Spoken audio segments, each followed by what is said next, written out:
Hello and welcome to the show. Today is going to be a noisy episode because I'm still out and about, but at least I've wound up the windows, so hopefully there shouldn't be too much noise bleeding in from the background. Now, today we're going to continue with the book review. Okay, well, it's not a book review. I know I promised you a book review in 2024, but what we're doing now is we're going to explore some themes from a sales perspective. And the book that we're looking at is by Jeremy Hurwitz, How to Sell Like a Spy, The Art of Persuasion from the World of Espionage. If this is your first time of listening to the podcast, we started off on this journey yesterday.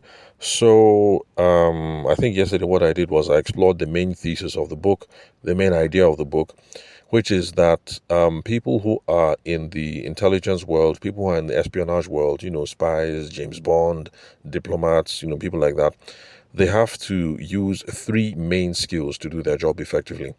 One of those skills is information gathering, because of course you need to know what's up. The other one is understanding human behavior, because you need to understand who are you talking to, where is this person coming from, can I trust this person? And then another one is building rapport, because you're not going to get people to open up and talk about themselves, reveal their secrets, things like that, unless you guys are vibing, unless you guys are flowing, unless you guys like each other. So it's an essential skill that people in that part of the world have to do, James Bond and, diplomats and or whatnot. And it's also essential skill that those of us in business have to do as well. So wherever you are in the world, whether you're in Makudi, you're in Abuja or Alaska, you have to be involved in information gathering, understanding human behavior, and building rapport if you're a business person. So the whole point of the book is that there's some overlap in these skills. So diplomats and spies have to use these skills.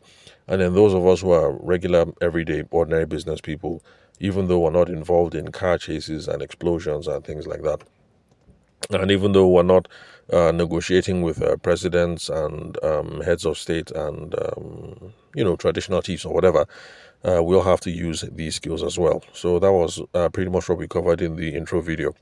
Sorry, not video, audio. There's no video component to this podcast yet. I'll get to it soon, but not today. So that's what we did yesterday. If this is your first time of listening to the show, after you're done listening to this podcast, skip back one episode, listen to that, and you get caught up to speed. Now, if you'd love to connect with me, the phone number is 080-6466-2140.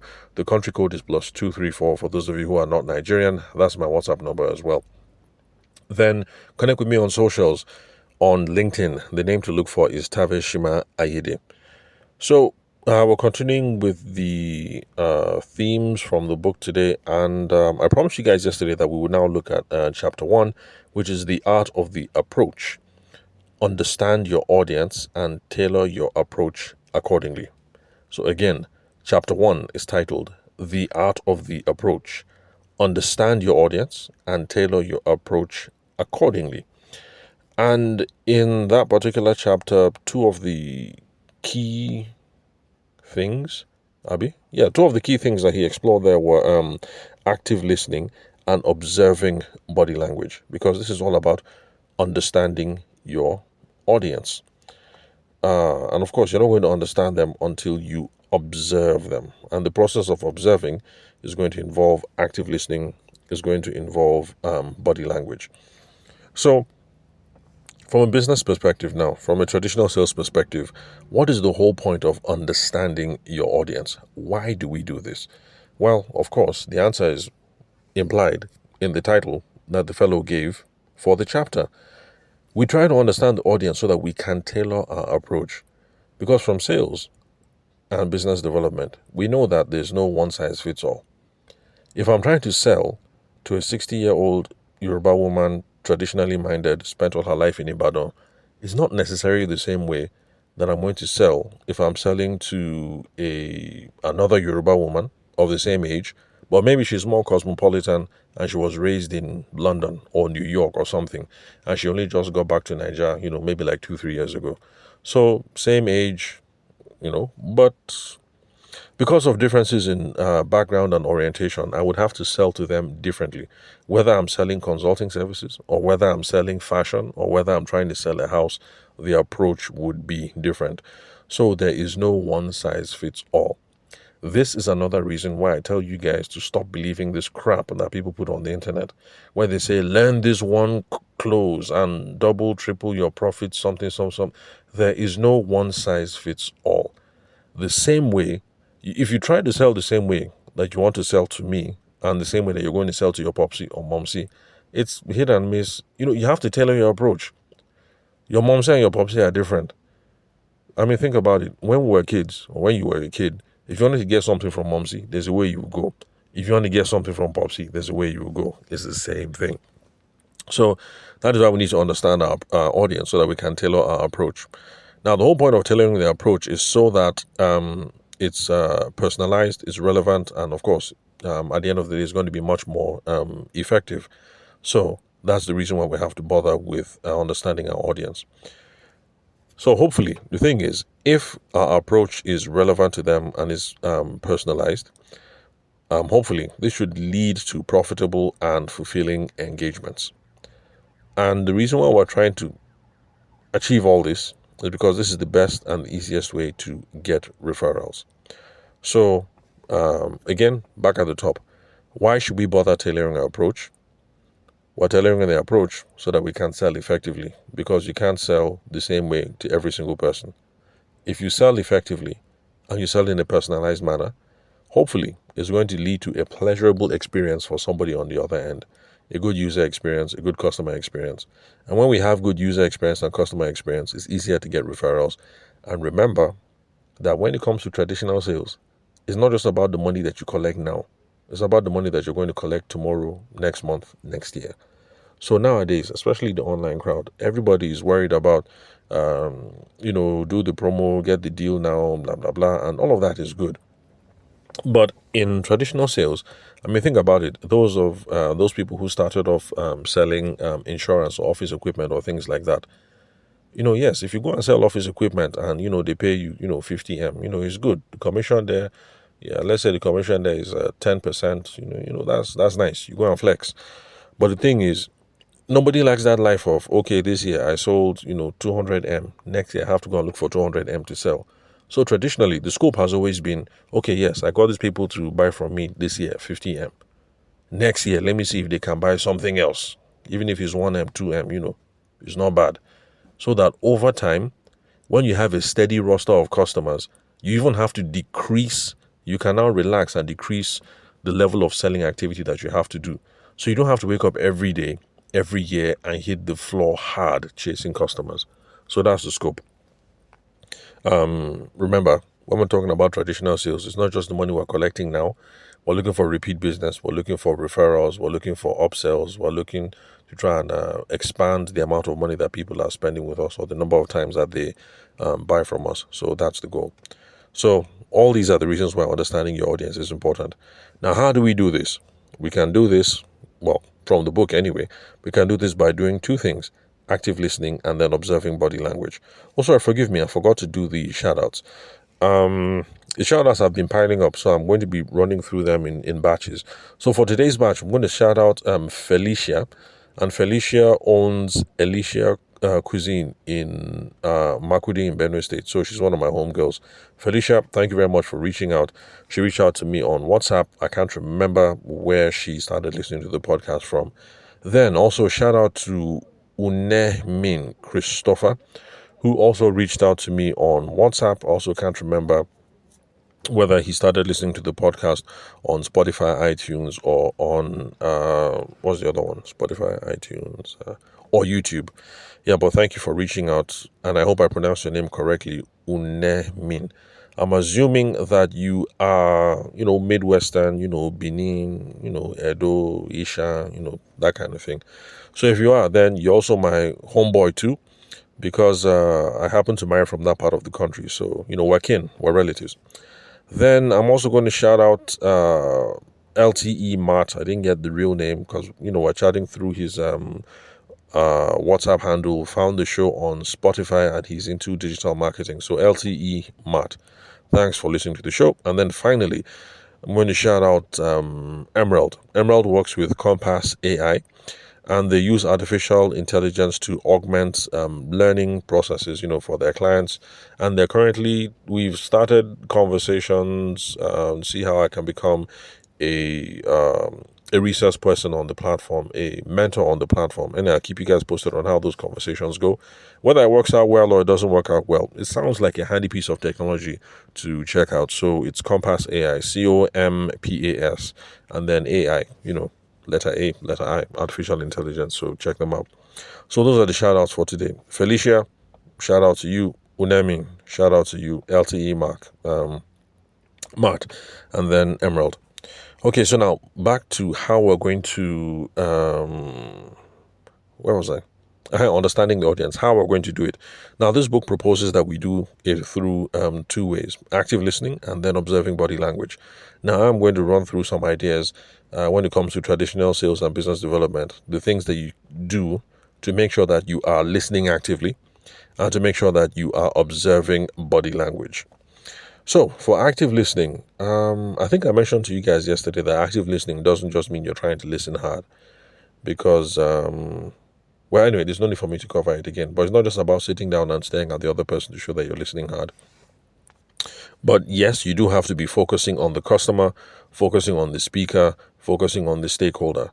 So if you are a diplomat and you've been posted to, let me see, where will I say? Okay, yesterday I said Washington, D.C. Let me see, where else? Okay, so if you're a diplomat and you become the ambassador of Nigeria to Afghanistan, don't say Afghanistan, God forbid. I'm sure that your quarters are going to be secure. And the good thing about the posting is I'm sure you're going to be paid in dollars anyway, so you're probably going to be earning a lot more than your counterparts back home and, people who are at a similar salary grade in other parts of the civil service. So if they appoint you to be ambassador of Afghanistan, I know Afghanistan is not as cool as Washington, D.C., but still, go to church, declare his goodness, accept your congratulations, go forth and explore the career because you're definitely going to be earning more than somebody who is in Ministry of Health or NTA, on the same, what's it called, level. Okay. Yes. So, sorry, one moment. I need to attend to something here. Okay, sorry about that. I am back. I had to attend to my wife quickly. And that's because we're currently trying to move house. If you've been listening for the last week, you already know the wahala that we're going through. Dealing with agents is, is something else. And then agents in Abuja have become mad. As in everywhere you go, people are asking you for inspection fee. I mean, 20K if you're an apartment. I'm like, are you guys crazy? Because, I understand that the country is hard, but, let's face it, before you move house, you look at 5 or 6 places, maybe. So you just like that, you just pay 100 grand in inspection fees. And, you real estate people and then lawyers, I know you guys think you're a valuable part of the value chain, but looking at it from a customer's point of view, as far as we're concerned, you guys are doing absolutely nothing. The houses are dirty. They haven't been cleaned up. Nothing. So what exactly are we paying for? You say, transportation, whatever, but it's my car. I'm the one who came and picked you up and we've been driving around, and I'm supposed to be paying you 20K for what? So anyway, agency wahala, blah blah blah. And apparently people are afraid of Yahoo boys now. So you now have to fill a form so that the landlord can have a look and vet who you are. And it's just interesting to see how things have changed in the last 8 years. Because I think the last time I moved house was about maybe 8-9 years ago. So I didn't know that things have become this, what's the word? Stressful or whatever. So was supposed to fill the form, and wifey just came to give me the form. So I'm going to fill it off now and then send it to the landlord so that they can vet and be sure that we are decent people. But apparently, people don't like renting houses to Igbo people in Abuja because everywhere I go, that's the first thing they ask me. Are you Igbo? I'm like, now wow, man, this is harsh. And then also people are afraid of Yahoo boys because the next thing they ask me is, what do you do? What is your job? And anyway, interesting times that we live in. I'm sure if it was in the UK or America, asking people these sorts of questions would be, what's the word? I don't know if I should say unconstitutional. Abi, is it illegal? But anyway, it's an interesting house moving process. So if you have to move house anytime soon and you're based in Abuja, just beware that these are some of the things that lie ahead for you. So if you're an Igbo guy living in Abuja and you do your work online, good luck. Good luck trying to convince people that you're not a Yahoo boy. So anyway, fantastic sign of the times that we live in right now. Okay, sorry. Where was I? So I was talking about how, let's say you've been elevated to the rank of ambassador now, and you've been posted to Afghanistan. So Afghanistan is not as juicy as Washington D.C., but don't worry, you're still earning in dollars, and you're still going to be earning much more money than people like my father who worked in NTA and NOA, and then other people who are working in maybe Ministry of Health or something like that. Even though all of you are on level 14 or level 16 or level whatever.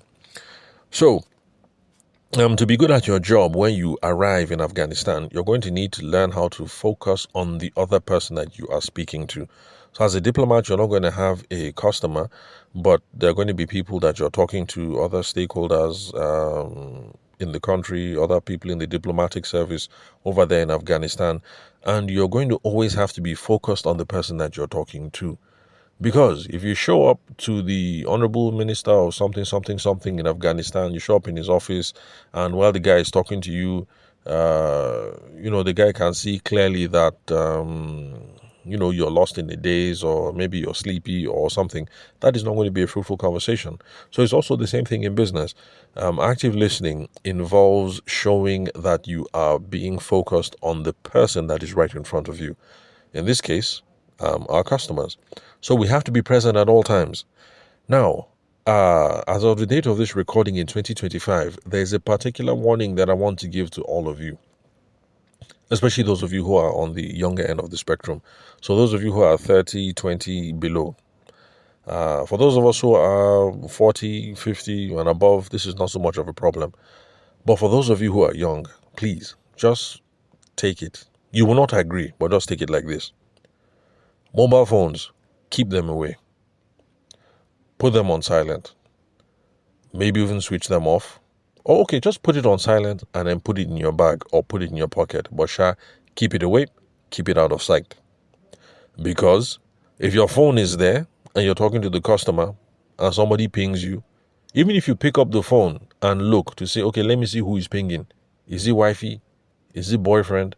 Is it momsy? Is it pastor? Is it imam? Even if you just do it 5 or 6 times during a 30-minute meeting, you are passing across messages to the other person that, look, I don't rate you.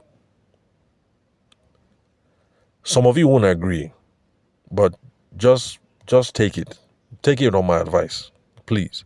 This thing about phones, put it on silent, put it in your bag, put it away. Don't leave it on the table while you're talking to the person. In fact, in the West, in America, and in the UK, they now have statistics that show that even the presence of the mobile device, as in you didn't touch it, but it is there within arm's reach, even that is beginning to give the impression that you are not listening, you're not here 100%, you don't rate the other person. So please, for those of us who are 40, 35, 30, 25, please just keep the phone away and put it on silent. Don't touch it. Don't fiddle. Don't, whatever. Sure, for some professions, you might have to stop and check something. And, in that case, it won't be a problem because I've been with a doctor and we've been having conversations and the guy was like, oh, look, you know what? I think it might be this, but let me just confer with my colleague in National Hospital. One moment, please. Let me make a brief phone call. Then he reached down into his desk and pulled out the phone and then made a phone call. You see that's a different thing. In that case, him touching the phone is showing that he is paying attention to me because he's trying to confer with another specialist before giving a diagnosis and then giving me treatment. So yes, there'll be times when you have to touch the phone. But as a general rule, we're focusing on the customer. We're focusing on the other person. Mobile phones, please, Just leave it. Now, maybe it's also a generational thing. So maybe if you are 17 and you're trying to do business with somebody else who is 20, I don't know, maybe the dynamics are different with that age group. So you guys can both be talking and being on your phones at the same time, and you know that you respect each other, you rate each other. So maybe, but it doesn't work across all generations. So mobile phone, be careful. Then show that you are interested. One way that you show you're interested is in eye contact and body language. But please, let me give you a warning, because some of us only read Western books. When we talk about eye contact and body language, let us remember that there is a cultural context to it and that there are cultural assumptions that go into it. Because if you read only Western books say maintain firm eye contact, look the person straight in the eye. So yes, for Canada, for America, for the UK, that is a way of showing respect. Like, sir, I am here, I am with you. Mommy, I am here, I am with you, I am listening. In some cultures, direct, sustained, long-term eye contact is, in fact, in some cases, it might be an affront. You might leave, and then the people will say, see that small girl, see that small boy. See as the guy bold. It might be an affront. So please, when we're reading Western business books and stuff like that, remember that this thing is there's cultural context and there are cultural assumptions that go into play.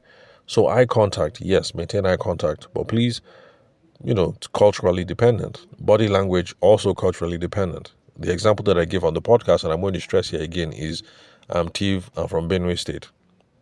In my own place, if you want to have a one-on-one conversation, like the person wants to yarn you straight, the person wants to level with you, you actually will sit side to side. In the West, it's different. You will sit across each other. But in my own part of the world, when the conversation is getting serious, especially if it's an elder person, the elder person will gesture for you to come and sit side to side. And by the way, when you're sitting side to side, have you noticed you cannot be maintaining direct eye contact? So that's why I'm saying these things are culturally dependent. So in the West, if you're sitting opposite each other, direct eye contact, very good, you're paying attention. But depending on where you're from, if you are from some middle belt cultures, Tiv people, Plateau people, and the conversation is getting serious, the older person or the senator or the chairman would gesture to you that you should come and sit right here next to him, and you guys are now talking. And in that case, I'm interested. Body language is more of you're sitting side to side, and maybe you guys are leaning close to each other. So there are some cultures where there's no eye contact, but you guys are sitting side to side, leaning into each other. It means you guys are building rapport. There are some cultures where sitting opposite each other might be adversarial, as in you guys are strangers. So please, when reading these books, bear in mind cultural context, cultural assumptions. It's the same thing with the handshake. The first time I met a Nigerian who had been born and bred in Canada, it was a rude shock to me because the fellow was younger and he was meeting me, he was meeting Momsi, and was meeting another gentleman who at the time was close to 70 years old. Now, this Nigerian guy born in Canada walks in and proceeds to stretch out his hand and shake all of us, introduce himself and say, "Nice to meet you." For me, it was a very jarring experience. Very. Because, those of us born here in Nigeria, we understand now that in the presence of the elder, you don't just go and then stretch your hand and, it's the elder. You go and, of course, you greet, good afternoon, sir, good morning, sir, whatever. But if there's going to be a handshake, I'm assuming in most cultures, I think even for Yoruba people, I think it is the older man or the older woman who will extend their hand first. You will now accept the handshake. So it was jarring for me, and I had to keep reminding myself, like, okay, this guy doesn't know he's from Canada. He's from Canada, After we're done, I'll go and talk to him. I'll talk to him. Now, look, hey, dude, where you're coming from, that's cool, but in this part of the world, it's a bit too forward and might be disrespectful. But yes, if you're in Canada, that is the proper thing to do.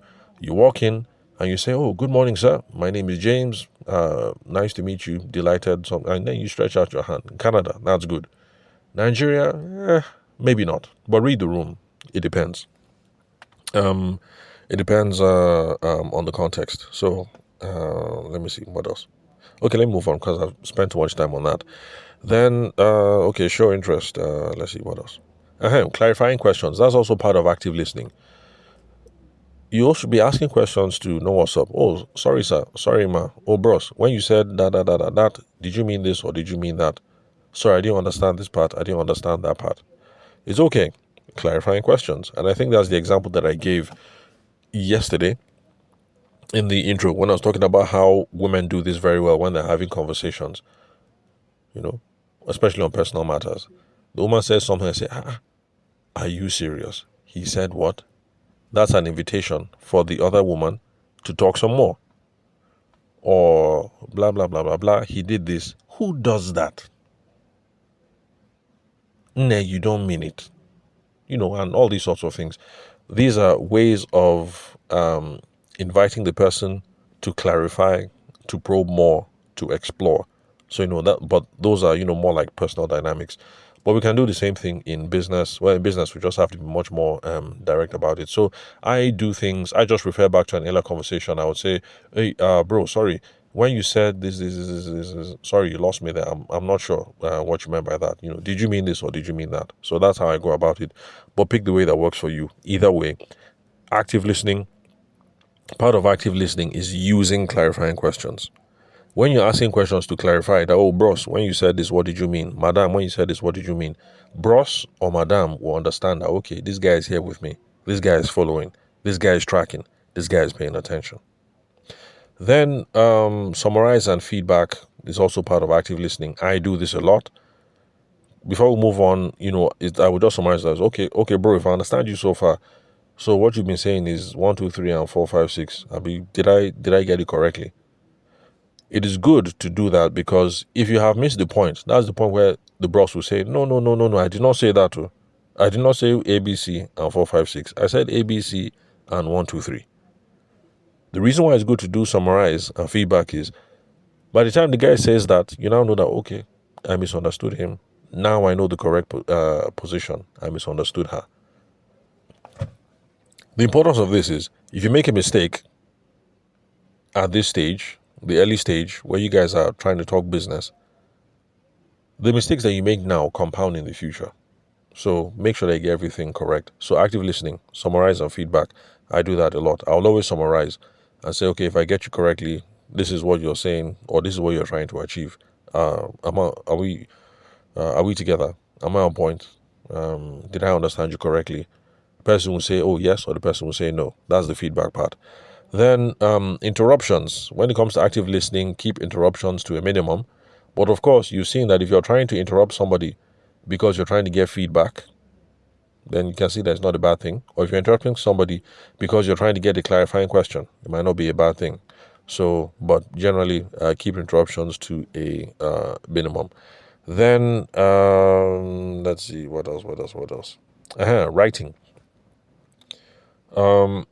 I advise people, if it's a business thing, please have a pen and paper and write, because in the early days of doing business, it's not a problem. You're only speaking to maybe one person a week. It's not hard.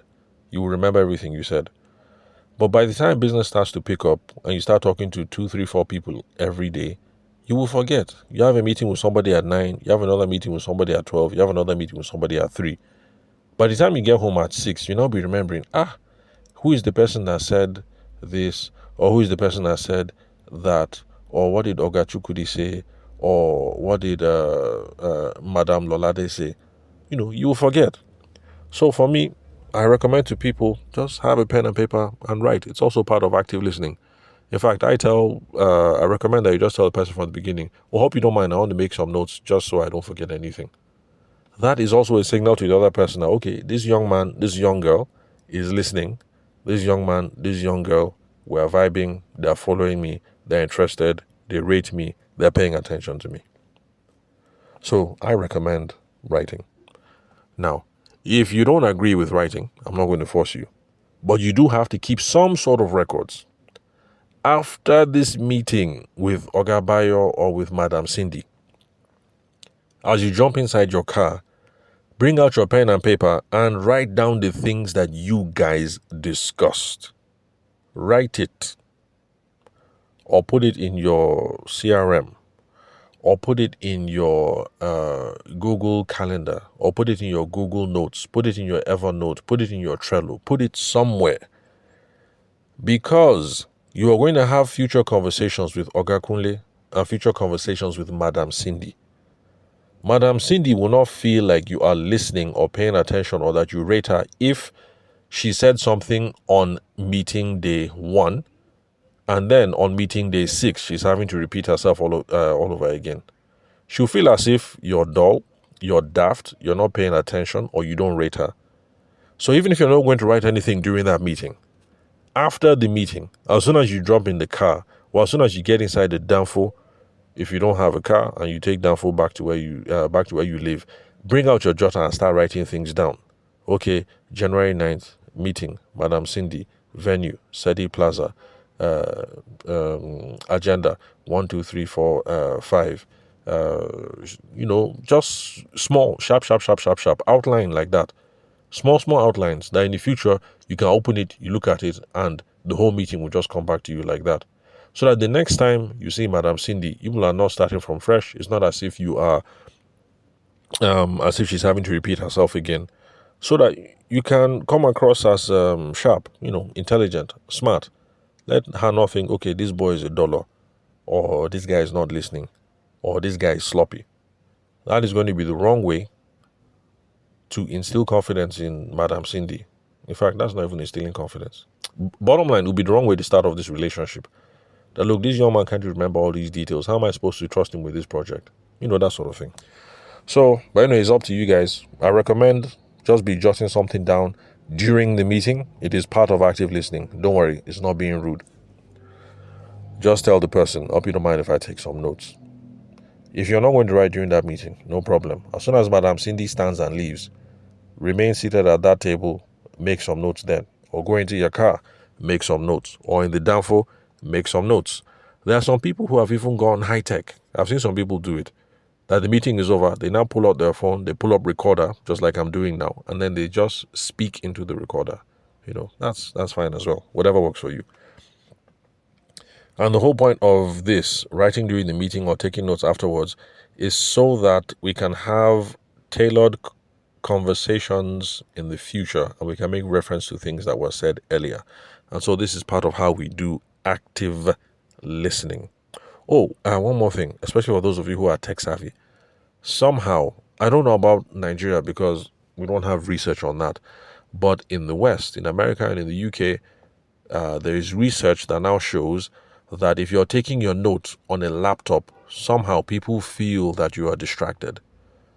I don't understand. Maybe it's because laptops are associated with email, browsing, watching YouTube or whatever. So you can take your notes on the computer, but the recommendation for business for now is use pen and paper. Because when you're using the computer, for some reason, people feel as if you're still distracted. Maybe it's because, people can multitask on computers. You can be telling the person that, yes, I'm with you, and you're typing blah, blah, blah, blah, blah. And maybe the person is wondering, is it what I'm talking that this guy is typing? Abi, is he sending, or Abi, is he on WhatsApp, chatting with his girlfriend? You never know. So take records, pen and paper, fine. Laptops and tablets, there's still some debate about that. But maybe it's a cultural thing. Maybe Americans and people in the UK feel as if you're distracted if you're on the laptop during the meeting. But maybe Nigerians don't bother. I don't know, but be careful.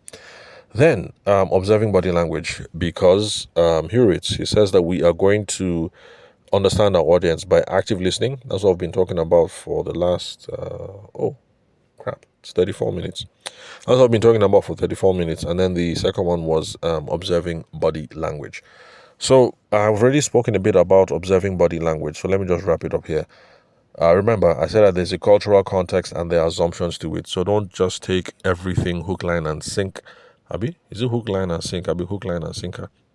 Sure, just don't take it as gospel truth because you read it in a business book, especially if it happens to be a Western business book written in America, written in the UK. There are different cultural things to it. So, like American business books, for instance, will want both of you to maintain equal stature and sit at the same chair or the same height of chair. But, depending on the culture, if you're in much more northern situations, for instance, it is not unusual for the main guy, for the shugaba, for the leader, for the alhaji, for the whatever, to sit on the plush high chair while you go and sit on the lower stool or lower chair, because in this part of the world, those things make a difference. He's a sugar bar, he wants to feel as if he's the don. No problem. You're the one that's chasing money. Should be what you're looking for is you want your cut of 50M. So, go in, case house, collect your 50M, and then leave. So all these things are culturally conditioned. Or should I say culturally determined. So just bear that in mind. So when it comes to posture, you should be looking out for people's posture, and you should also watch your own posture. Use the posture that signifies interest or that signifies excitement. So back to that whole sitting across thing. Sitting across, yes, in the Western context, no problem. But depending on the cultural context, depending on the tribe, if the gist is getting sweet or if you're getting much more in tune, actually you standing up from side to side and maybe moving closer, standing up from across and moving over to side is a way of signifying interest or excitement or engagement. So, let's see. So posture, that's what you should be watching out for, interest or excitement. Then gestures, you're looking for gestures that show openness or that people are being receptive or whether they're being closed. So, it depends. So in Western contexts, if someone is looking and smiling and nodding their head, it's a sign of interest and openness and people are being receptive. But in some cultures in Nigeria, sometimes if you're talking off point and you're talking OP, they will look at you and they will smile at you and they will be nodding their head. And you might think, oh, yes, we're making progress. But actually, in their minds, they're saying, okay, go on, young man, because you're speaking English, Abi. No problem. No problem. You're deceiving yourself. Continue. They're smiling and they're nodding, but actually it could mean something else. So please, remember, cultural context, cultural backgrounds, cultural assumption. A smile and a nod doesn't always mean we're following. Sometimes, especially in Nigeria, a smile and a nod can mean continue speaking English. You are deceiving yourself. When you're ready, you will do things the right way. So pay attention.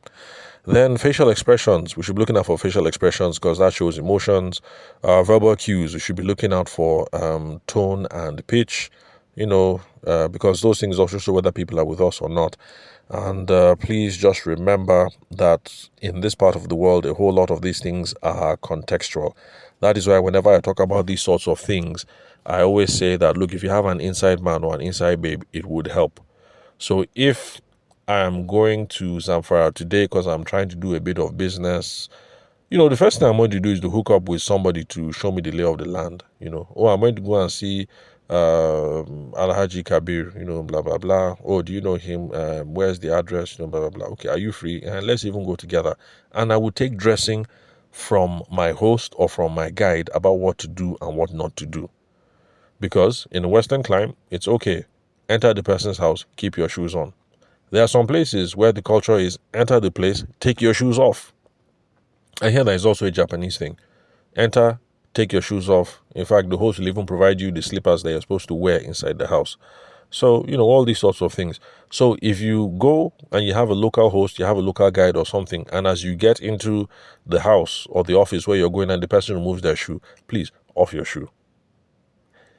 If it is appropriate for you to keep your shoe on, the host will tell you that, oh, no problem. It's okay. You can keep your shoes on.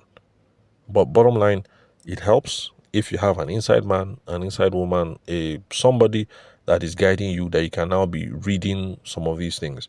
Because I'm Tiv, I'm from Benue State. I was born in Makudi, but I spent most of my time in Abuja and then Lagos. and then a bit of my time in Scotland. So there are some things I will not understand if I'm trying to sell in some parts of Oshun or in some parts of Sokoto or in some parts of Cameroon. There are some things that I just won't know. I'll have to take dressing. I'll have to take cues. So bear that in mind. There's plenty of contextual stuff. We should be looking out for contextual cues. What is the environment? What is the purpose of the interaction?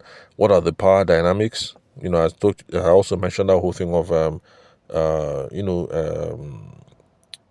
anyway, let me not overstress it before some of you say I'm dealing in stereotypes.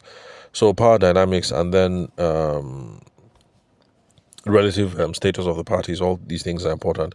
So these are some of the stuff that we should pay attention to when it comes to observing body language. So when you read the book by Where did I write it? Jeremy Hurwitz, Sell Like a Spy, The Art of Persuasion. The chapter on body language, my recommendation is be careful, because he's going to be saying lots of stuff from a Western perspective. So just remember that culture and all these things are important. So it's been 40 minutes, so let me bring this episode to a close. If you'd love to connect, the phone number is 080-6466-2140. The country code is +234 for those of you who are not Nigerian. Then connect with me on socials. I'm on LinkedIn as Tavishima Ayede. That is the name to look for. So thanks for your time and attention. Tomorrow we'll move on to the power of information, and that is chapter 2 in the book Jeremy Hurwitz, Sell Like a Spy, The Art of Persuasion. Remember, this is not a book review. I am just exploring themes covered in the book from a sales and business development perspective. But of course, I'd recommend that if you can, look for the book, buy it, and read it. And I hope you guys are beginning to see why I say that principles of selling sales are universal. So just pick whatever it is that you like, because you've seen that Jeremy Hurwitz is a journalist and he's writing about these things. But you've seen that if you're going to read his book and try and become much more effective at selling, you can see that there's good principles there. So so whether it's Brian Tracy or Jeremy Hurwitz, or whether it's my podcast, or whether it's anybody else's podcast, don't worry. Just pick what sounds interesting, what piques your fancy, what sounds doable to you, because I'm much more concerned about what you're actually going to do. So listen and then go and apply, and then we'll see the growth in our businesses. So thanks for your time and attention. I'll catch you guys at the next episode.